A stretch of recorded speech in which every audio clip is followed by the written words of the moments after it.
안녕하세요. 일본인 야미입니다. 제가 평소에는 평일 점심은 사무실에서 도시락 먹고 있고 저녁은 집밥을 먹고 있습니다.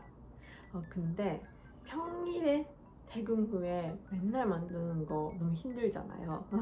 그래서 요즘은 저는 주말에 모아서 한 번에 많이 만들고 그걸 냉동고나 냉장고에 넣고 평일에 먹는 스타일로 하고 있습니다.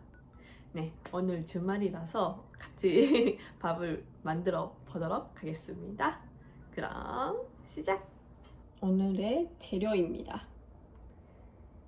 야채들이랑 고기는 돼지고기를 사용하겠습니다. 자, 빨리빨리 하도록 하겠습니다.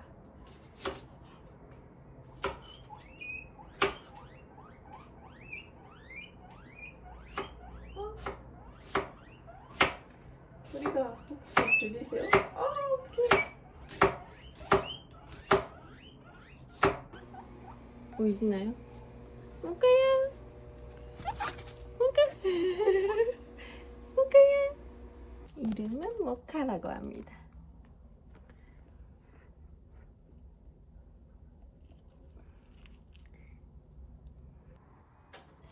다시 요리에 돌아왔어요.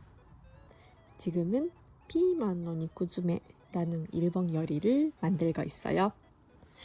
니쿠는 고기, 츠메는 채우다의 뜻이어서 간단하게 말하면 덕갈비를 피마에 넣은 요리라고 생각해 주시면 됩니다. 저는 대학교 졸업 후 본가를 나왔으니 그때부터 도시락을 만들고 있는데요.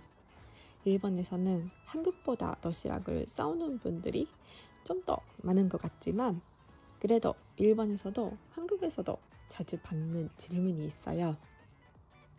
그것은 도시락 만드는 거 힘들지 않아요? 라는 질문입니다. 사실은 저도 조금 힘들어요. 그리고 가끔 밖에서 먹는 것이 부러울 때도 있어요. 그래도 제가 도시락 만들기와 집밥을 계속하는 이유는 제가 가능한 범위에서 할 수 있는 전략이라고 생각하기 때문입니다. 年を重ねるごとに私もお金の大切さを認識していっている気がします。一生懸命働いてお金を稼ぐことも自己投資をすることも株式などに投資することも大事であると同時に無駄な支出をしないことも大事だなと個人的には思っています。自分が無理しすぎない程度に可能な範囲で継続できる節約が私の中では自炊でした。日本での会社員生活でもそうやって過ごしてきたことで多くの自己投資や韓国移住に挑戦できたという経験もあるのでよりそう思うのかもしれません。その代わり他の人とご飯に行くときはできるだけお金のことは忘れて楽しむようにしています。昔はお金のことがちらついて一番安いメニューを選ぼうとしたりしていたこともあったんですけども、大切な人たちと過ごすときは食べたいもの、美味しいものを食べて幸せな時間を過ごすことだけを考えるのがいいなと思うようになりました。そのためにも今後も一人でいるときは可能な範囲での節約を続けていきたいなと思っています。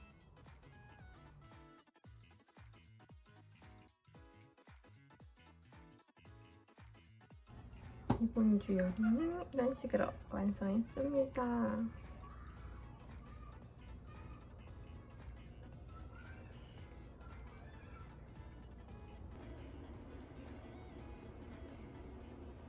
오늘은 오랜만에 요리할 영상 찍고 봤는데 어땠을까요? 저도 요리를 잘하는 사람이 아니니까 좀 부끄럽습니다. 그래도 앞으로도 더 요리 잘할 수 있게 열심히 하겠습니다. 오늘도 봐주셔서 정말 감사합니다. 또 봐요.